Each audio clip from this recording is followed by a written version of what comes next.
you've made a great decision. Well done, because you're in the right place.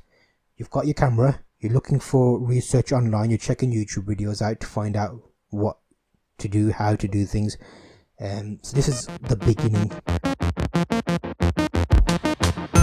Welcome to another episode of Zulf Talks Photography, sharing insider tips and tricks to help you become a better creator. In this episode, I'm going to be talking to you about how to start with DSLR photography. So I'm hoping at this stage you've already bought a DSLR. If you haven't, that's fine. I've made a whole video separately talking about starting in photography and learning photography. So I've got a whole playlist where you can actually look at how to get a good deal with DSLRs, but that's a good starting point. So basically there's a few episodes where you can look at learning photography basics if you're looking to get into photography, all the tips about exposure, ISO, shutter speed, etc. So check that out in the cards. But this episode is mainly going to be about starting in photography, and I'll give you a few pointers on what you need to keep an eye out for. So right now here I've got a simple setup that you could get started in DSLR photography. Here I have a Canon 550D. This is one of the earlier cameras I've had. It's a great camera, nearly 9 years old. Should you buy this in 2019? I've made a video about that as well. So check that out after you've watched this video, because that'll give you an idea of if new and old DSLRs are still compatible, or if it causes you any problems in terms of if you use them. So you want to get yourself a DSLR camera, preferably a cheap one. If you buy it as a kit, you'll be fine. So kit meaning you get a lens and a body. If you don't get a lens and a body, 50mm Canon lens. This one I've got is a 1.4. There's also a 1.8, which is a lot cheaper. The only reason I've got the 50 1.4 is I use it quite a lot, and I like the feel and weight of this, and this has a metal mount. That just makes me think it's a bit better. I have got a separate video on that as well, so check that out somewhere.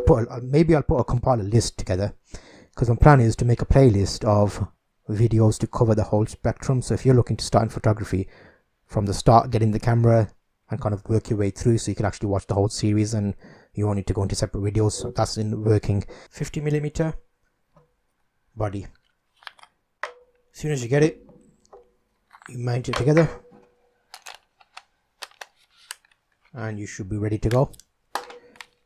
In this example, on my 50 1.4, I've got a little lens hood there. So now that is ready to be used for photos, except there's a few things that you probably won't think about straight away when you buy the camera. I'll talk to you about things that you wouldn't think about. So when you're buying this camera online, you may buy it just on its own, you may buy it as a kit, but you'll need a memory card. So keep that in mind. I use SanDisk, and this is a 16GB, so I'll put that in there. That's one card. Ideally, if you're getting serious, you should have two cards. If you're out and about, you fill one up or something goes wrong or you lose one, you've got another backup with photos on, so try and switch between two cards. So that's sorted. Normally you will tend to get one battery. Let me just open this. Normally you tend to get one battery already with the camera, but you can see in the shot here I've got 3 additional batteries. So buy yourself some extra batteries. You can go online and get some cheap ones. You don't have to have the official Canon. That's my official one with the camera. However, I've got an Energizer one and an unbranded one, and good practice is to label them. So you'll see the Canon one, I don't have any numbers on. That's my number 1 battery. Then I've put a number 2 on this one, and then number 3 on this one. So that way I can swap between them and I know where I am. If you're getting a second-hand camera, it should come with a charger. If it doesn't, you can get one off internet, Amazon, eBay. So you want that as well. So your main 4 things to start: charger, camera, batteries, memory card, and a lens. In some of the examples you may already have a lens, so you can mix and match. So that's basically getting you started in photography. So now you've got your camera and you've got the accessories you need to go alongside it to get you started. So let's put the battery in. So it kind of just, this comes with these orange little protectors on the batteries, so you can put that into your camera and then on, and you're ready to shoot. So there's a few modes on the camera. On the top there's a dial, so with the dial you can select full auto. If you're starting out, it's fine to use that.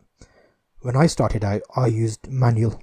I kind of jumped in on the deep end, and that forced me to learn each of the settings, so ISO, aperture and shutter speed.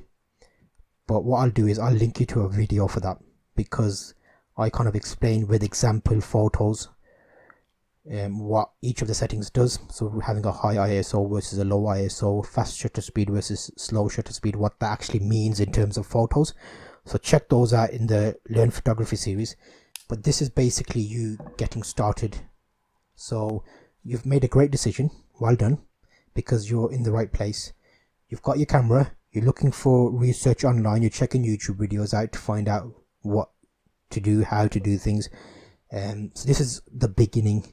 Make sure to keep an eye out for these videos, because I've got another video which I'll link in my end card to say why you should buy this camera. So move over to that video and find out if it's worth buying a Canon 550 in 2019, which is currently 2019.